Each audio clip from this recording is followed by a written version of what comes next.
Stakeholders across the country eagerly await the declaration of financial results of companies they have invested in. Governments, elected to power democratically, have a tremendous influence over day-to-day life. How can responsible citizens follow the performance of the government?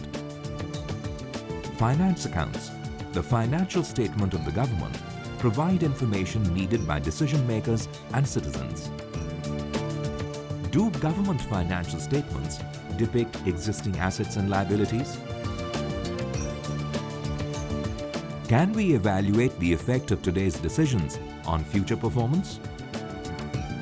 Can we compare the performance of one state government with another? Financial statements of the government are largely undecipherable to the common man.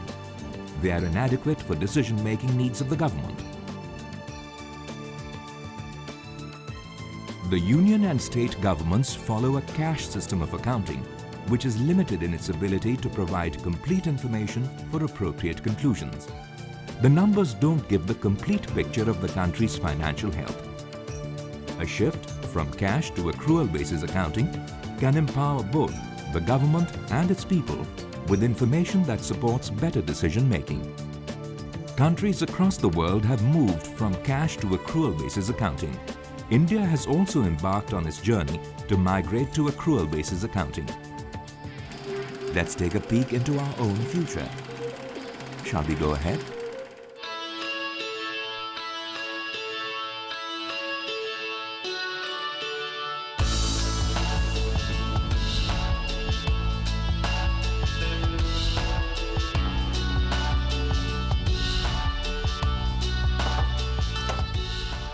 Good morning, Mr. Minister. Your call. Raman, come in. Sit down. Thank you, sir.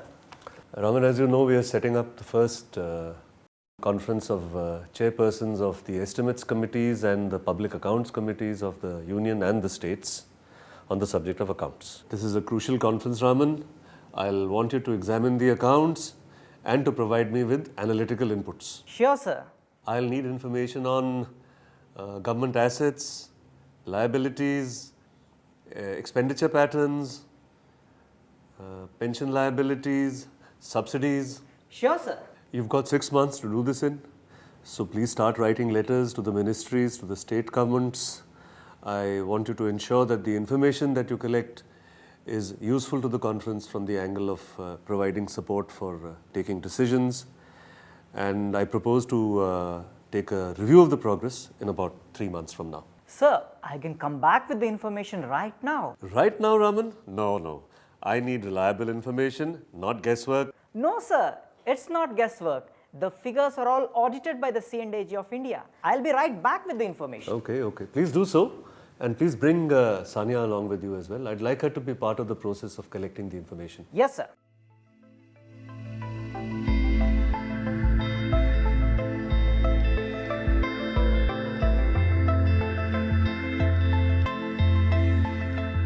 Hey, Sania.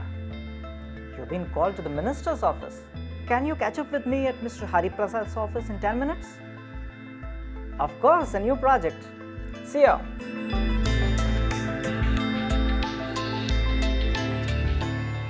Sir, I've got all the information that you wanted and much more, sir. Great.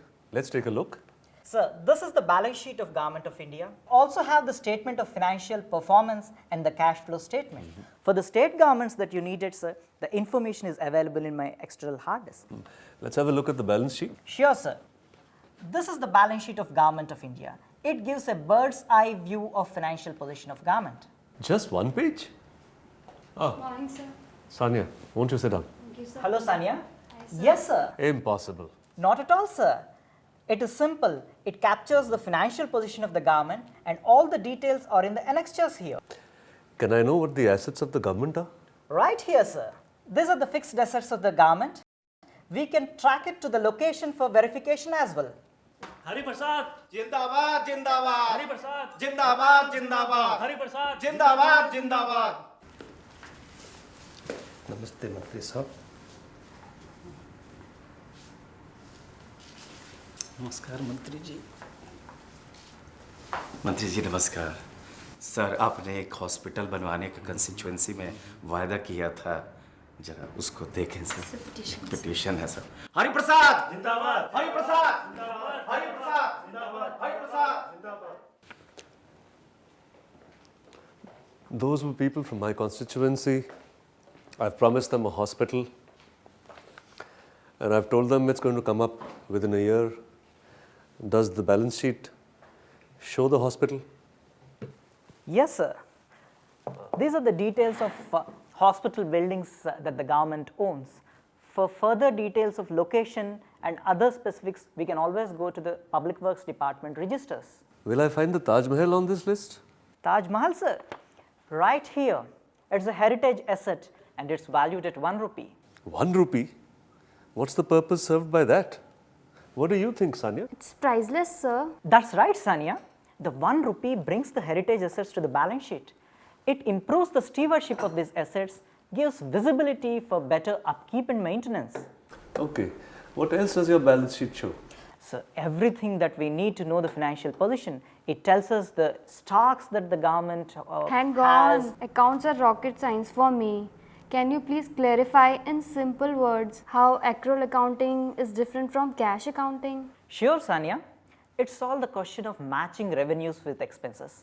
I'll give you a simple example. I purchased 10 pens at 10 rupees each, and by the evening I sold 8 of them at 12 rupees.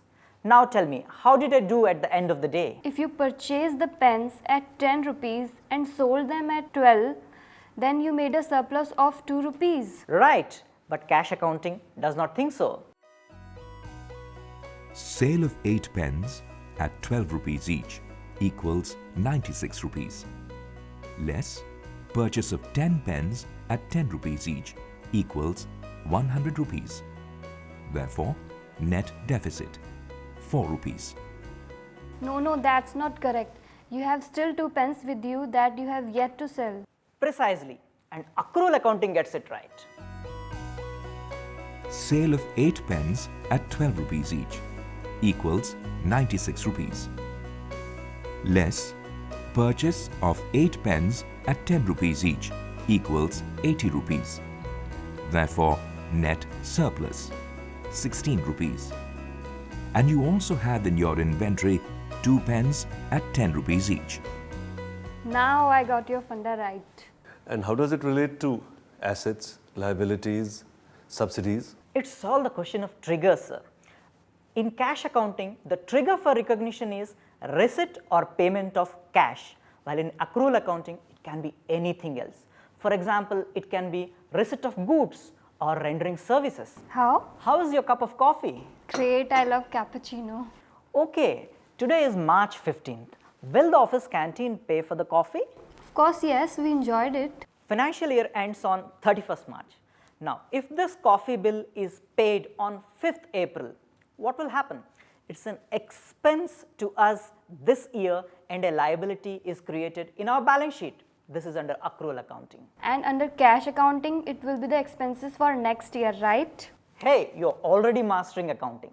Accrual accounting captures assets, liabilities, income and expenditure comprehensively. But how does it matter if 100 rupees is booked as expenditure for next year? I have used it only as an example, Sanya. Think of a situation, a commitment of 500 crores not getting reflected in accounts, or bigger, 50,000 crores being transferred to the societies, and the second they are transferred, they are treated as expenses. These societies may be actually spending the money much later. What a distortion of accounts. Wow, it impacts when numbers are big, and in government, numbers are really big. Does this provide information about subsidies provided by the government? Of course, sir.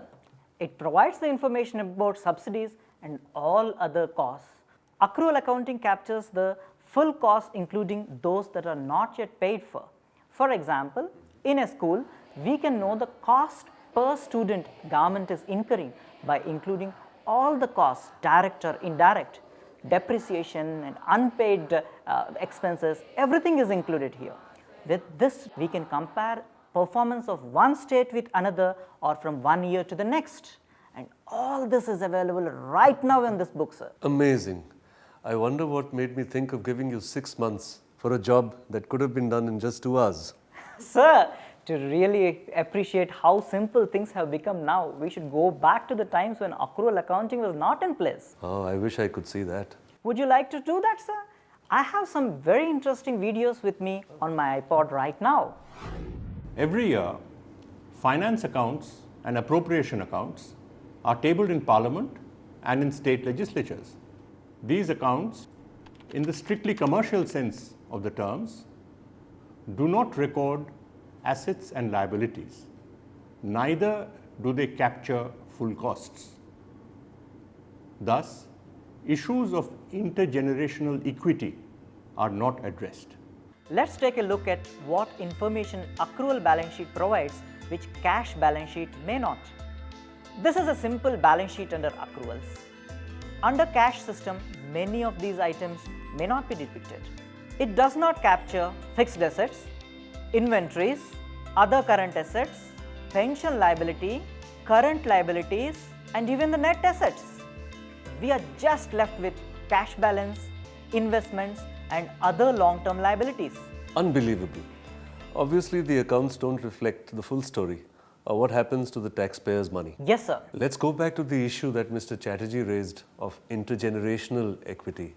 What exactly does that mean? Simply to put it, it's the concern shown by the current generation to the coming generations. Under the cash system which existed some years earlier, it was difficult, if not impossible, for the government to depict this aspect in the accounts. I have some very interesting videos done by my friend when he saw his niece talking to one of her friends about intergenerational equity quite unknowingly. I have that right now on my iPod, and it gives a clear picture as to how the entire system works. Would you like to see that? Yes, let's do that.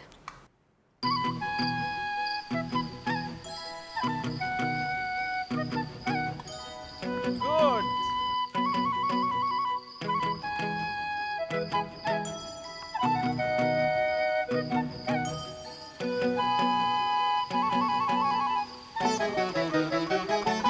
Okay, kids, that's a good job done. Let's take a break.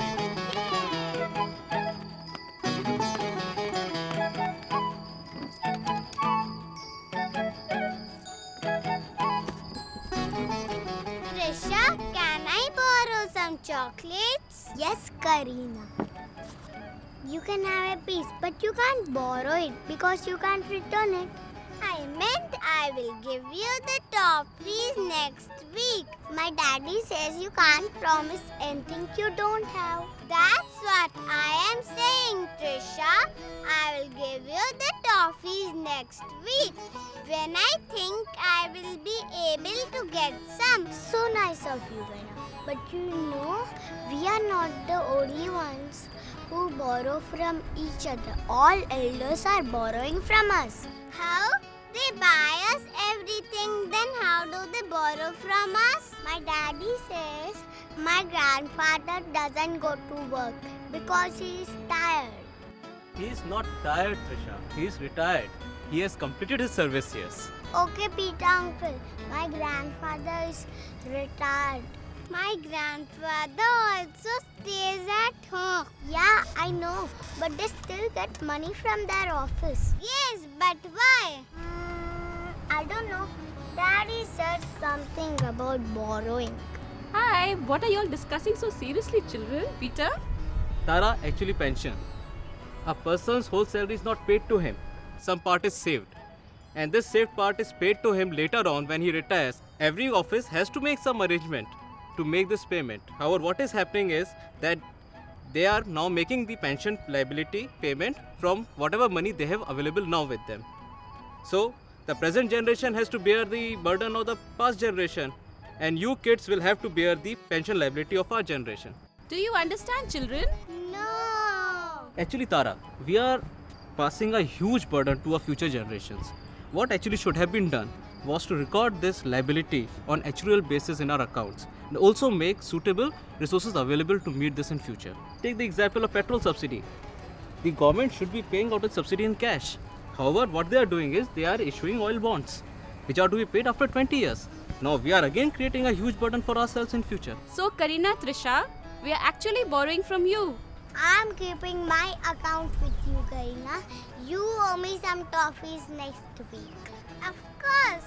Come now, let's play before somebody borrows our rackets from us. The children gave an interesting angle to a very serious debate called intergenerational equity issues. The present generation can take a more informed decision when these issues are transparently brought out in accounts.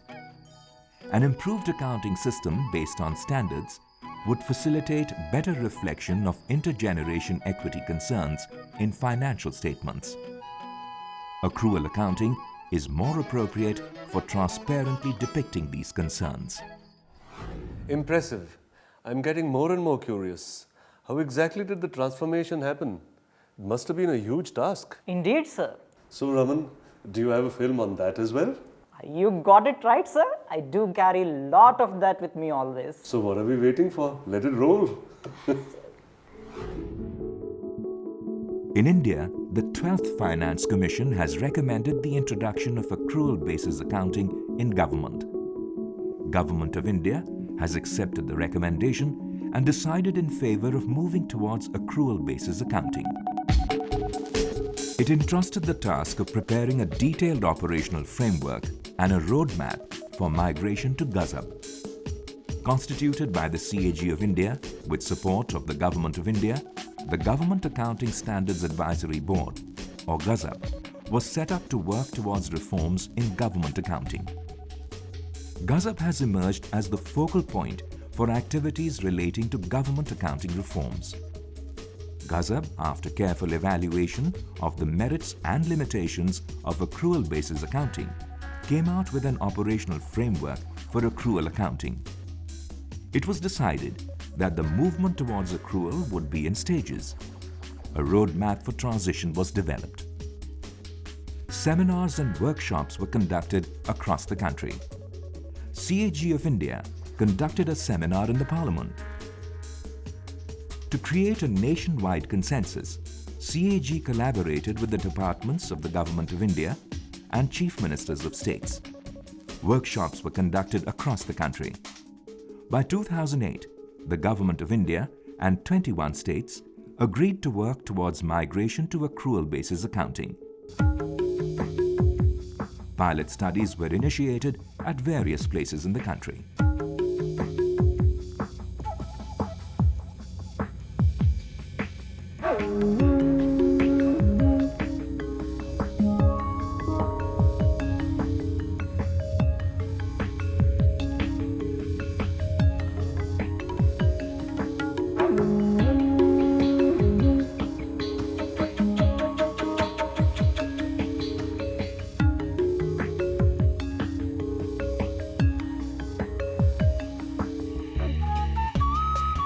This is the office of the Executive Engineer, Public Works Division, Vidisha in Madhya Pradesh.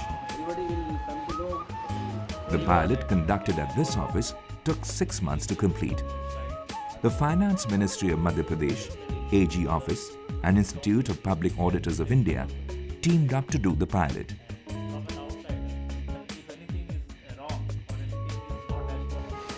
The team was initially nervous about gathering data of assets. When they actually started work, they were pleasantly surprised. They found that much of the information